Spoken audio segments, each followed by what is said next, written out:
The following is distributed by the Berean Call.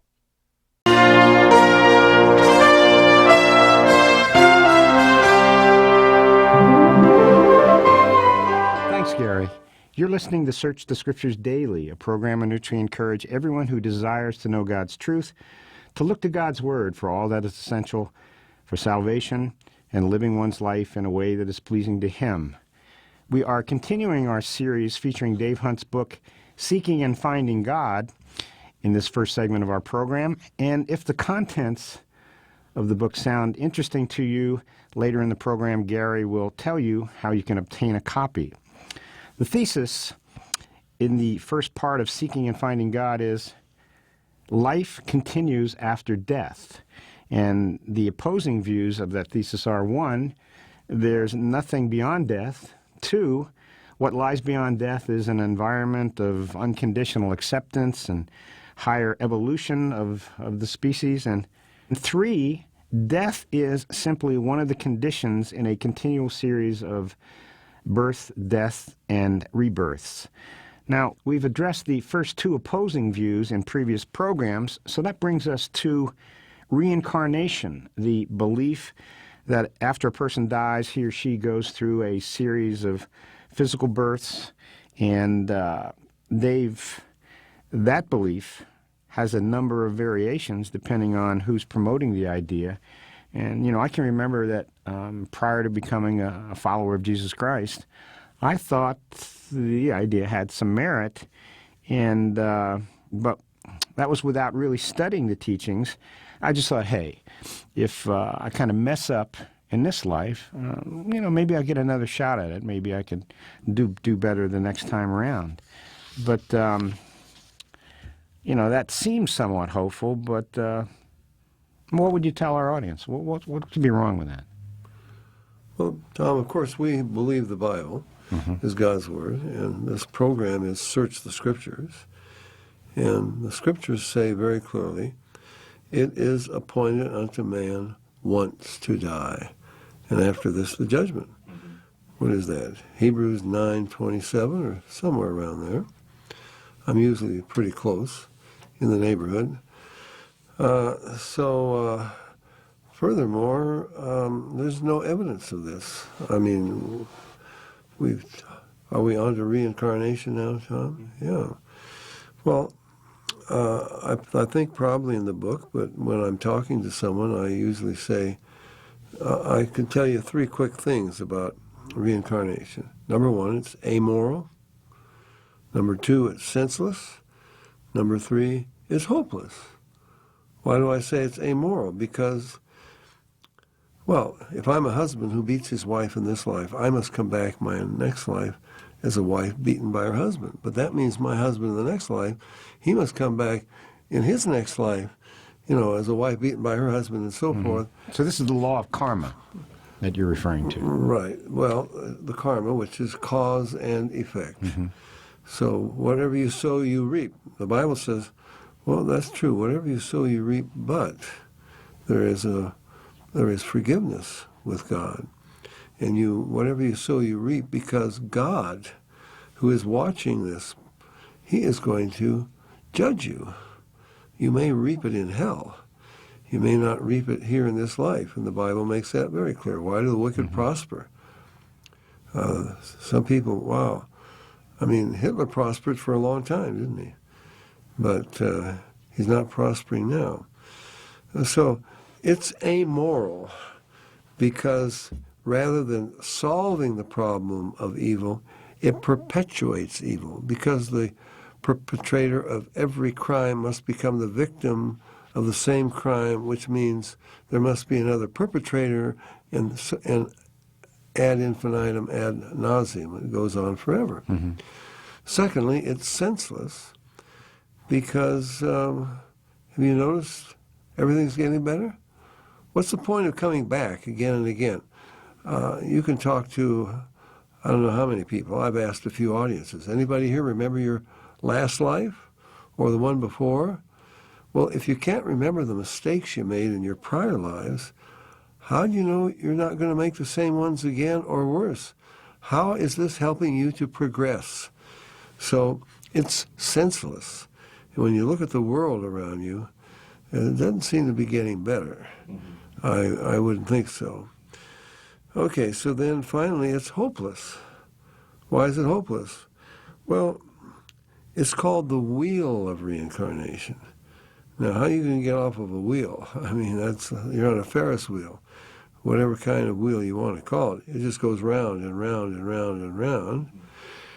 And there's no way off except for yoga. I think we've talked a bit about yoga. And we've done some programs on it. Right. So you've got to practice yoga. And that will somehow help you to escape from time, sense, and the elements and reach moksha. And then you're clear.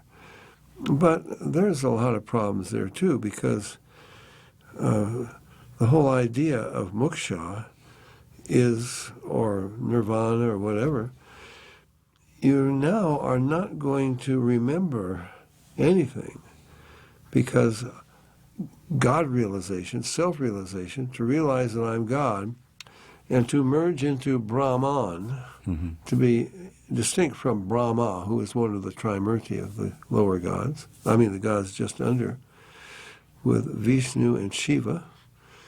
Self-realization, I'm going to be in the position where it will really be true of me, what the Hindu says, that thou art. Atman, individual, the individual soul is identical with Brahman, the universal soul. So now, this is my whole goal, is to become God, become one with God, to merge into Him, as the Buddhists would say, like a drop of water into the ocean. But wait a minute, this is what I've been working for all these years, self-realization, to realize I'm God. But when I get to be God, I don't even know that I'm God. I mean, I didn't know that I came to the point of becoming God, because I'm gone. And there's nothing left of me, because I'm just a drop of water that merged into the ocean.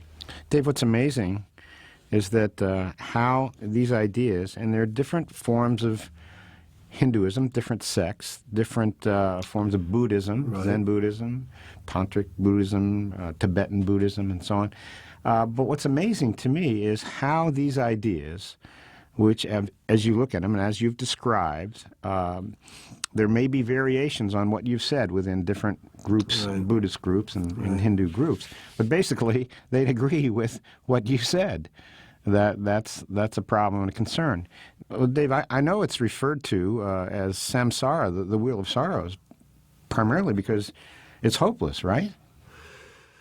It's hopeless because what the Hindu, see, what we get in this reincarnation in America, that's not what they teach over there, any more than the yoga over here is real yoga.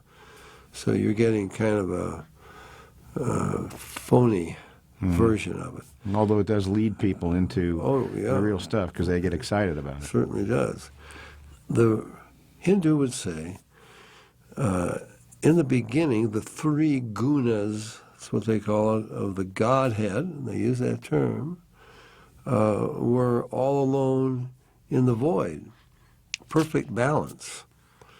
And something happened, no one knows, to cause an imbalance in the Godhead, and that began the manifestation, the prakriti, that we're all part of, this illusion, this maya. Now, if it all began with an imbalance in the Godhead, it's built into this whole thing. Life and death and rebirth and karma and all of that, that is built into the universe. You will never escape. So it's hopeless. Although it is hopeless, and you've quoted Gandhi before, it's a burden too great to bear. Right. He said, yet we have individuals coming from the East. The Dalai Lama would probably be the most celebrated, and when he comes to town, literally hundreds of thousands of people come to see him or hear him. Now, Dave, he'd be the best example, the most obvious example of reincarnation. He's called the 14th Dalai Lama, and he's from a succession of lamas. By the way, he refers to himself as just a simple Buddhist monk, but he's called Your Holiness, His Holiness, Right, okay? Right. He also is the God-man. So I don't know how that works. But nevertheless, he claims to be reincarnated from the 13th Dalai Lama. Right. All right. Now, here's an interesting side note. Just last year, the Chinese government, they outlawed reincarnation. Now, how does that work? And they have control of Tibet. Right. Well, it's like over here, Tom, the United States government outlawed polygamy, but we still have some Mormon sects who practice it, and one of them has been in the news recently. In fact, why wouldn't they? Because Joseph Smith and Brigham Young both said the only way to reach godhood, and that's what this is about too, same thing, only way to reach godhood is through polygamy. Now, the United States government outlawed it, but it can't change the scriptures of the Mormon Church, so they have a real problem. But anyway, the Dalai Lama gets the Nobel Peace Prize. What does he get the Nobel Peace Prize for? Because he's spreading peace by initiating them into this Kalachakra Tibetan tantric yoga. Right. He's going to make them all little bodhisattvas. Enlightened ones. He says, you are God. You're all little gods and little Buddhas and so forth. Dave, let me spell that out, because as I said, it's surprising that a religious figure from the East would have such a great influence here. And I think the come on is, well, he's a man of peace. He's a holy monk, okay? And he's a man of peace, and people like what he has to say. But I think you have to go a little bit beyond that and see what he's all about. See what this, for example, you mentioned the Kalachakra Tantric initiation ceremony. It's called the initiation ceremony for peace. Well, everybody's in favor of peace, but let me just give you some insights into this initiation. Oh, by the way, in 1999, he was at Bloomington, Indiana, the University of Indiana. That's where it's located. He initiated 10,000 people into this through this ceremony. Oh, this peace should have been Of course. given a big boost. Exactly. But let me just give you some quotes of, this is a description of the ceremony. The Dalai Lama asked the local spirits for permission to use their home. Usually the spirits at first do not want to cooperate, so to appease them, the assisting monks perform the dance of the earth, making symbolic gestures with their hands and feet. The prayers, music, and dance subdue the interfering spirits. Now, central to the ceremony is the creation of a mandala, a sand mandala. It's very colorful. It's about 7 feet in diameter, in which this becomes, through the ceremony, the home to 722 deities, okay? Gods and goddesses, basically. Now, after the dance, I'm quoting, the Dalai Lama receives permission to proceed with the ceremony from Tenma, the earth spirit, on behalf of all the local spirits. The mandala will house many of the thousands of deities found in Tibetan Buddhism during the ceremony. Now, just as we're taping this show, just last weekend in Seattle, the Dalai Lama was there for a conference, and they went through this initiation. Now, the city of Seattle turned loose, basically, school children, 10,000 school children to attend this. It was labeled as Seeds of Compassion, to teach our children compassion through this initiation ceremony. Well, Tom, it's almost beyond comprehension. But it's not just by chance, because in the book on yoga,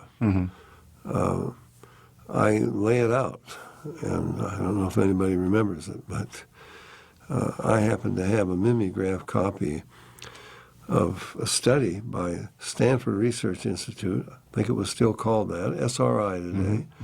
It's titled Changing Images of Man.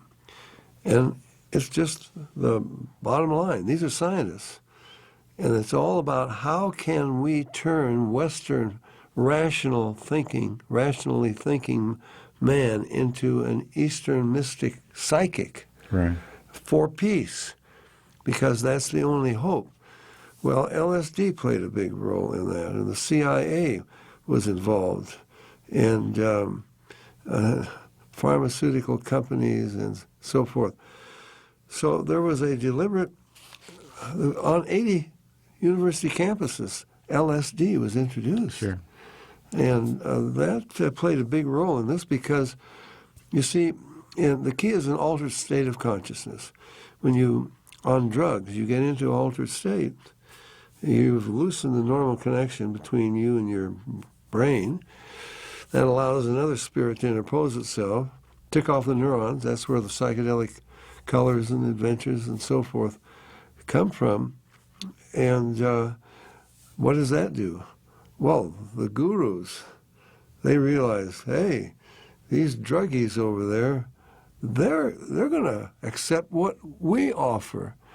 Why America has been opened up to this whole thing, because the drug users were going to Goa Beach, and they were following the gurus over there. And so it's an amazing and deliberate process, Tom. Well, it works, just as you said, Dave, it works through altered states of consciousness. You remember Alan Watts. For a decade, he was an Episcopalian priest, all right? And he was the one who led the Beat Generation, got them into Buddhism, all right, Zen Buddhism, and then he, along with Timothy Leary and others, they were experimenting because they were getting the same thing through drugs that he was getting philosophically and so on. But let me go back to the Dalai Lama and this initiation ceremony. See, Dave, on the one hand, you have, this is a sort of a philosophical, ideological thing. Let's not talk about spirits. Let's not talk about these entities. But at the same time, these guys always go back to that. There's a website, you can Google The Shadow of the Dalai Lama. Anybody who wants to check this out. And these are people who are concerned with what the Dalai Lama is presenting, not from a Christian standpoint, just from the standpoint of the contradictions that the Dalai Lama is presenting versus what this initiation ceremony is all about. Let me give you some of the things that they want him to answer. Number one, this initiation, as you move, it's like the Masonic Lodge. You move up through various stages. It glorifies a holy war on the part of the Buddhists, hostility toward monotheistic religions, and they name in particular Islam, okay? The establishment of a Buddhist world emperor and a theocracy. In other words, they want to take over, not unlike Islam. They have rites involving the sexual abuse of women as energy sources. Of course, this is tantric yoga. And cannibalism. And Dave, you've mentioned on this program some friends that have visited the monks in Tibet, and they've witnessed these things. And here's the bottom line. For anybody who's initiated, who moves up into these secret initiation rites, the Dalai says that they're going to be condemned to hell if they reveal any of the secrets. So this, in the initial stages, is what was presented in Bloomington, Indiana, in Seattle, Washington, but around the world. He's initiated hundreds of thousands into this ceremony. And does he always get a good reception? Dave, it couldn't be better. You've given the example. Once you turned your concern, remember, was it in Dallas or a Texas station in which you were talking about? Oh, no, this was in Australia, where you wanted to talk about the Dalai Lama and some of these things, and they shut you off. Well, actually, it was an interview from the chief newspaper in the capital of New Zealand. And, they wanted to get all the dirt on Oral Roberts and the Jim and Tammy Baker and so forth.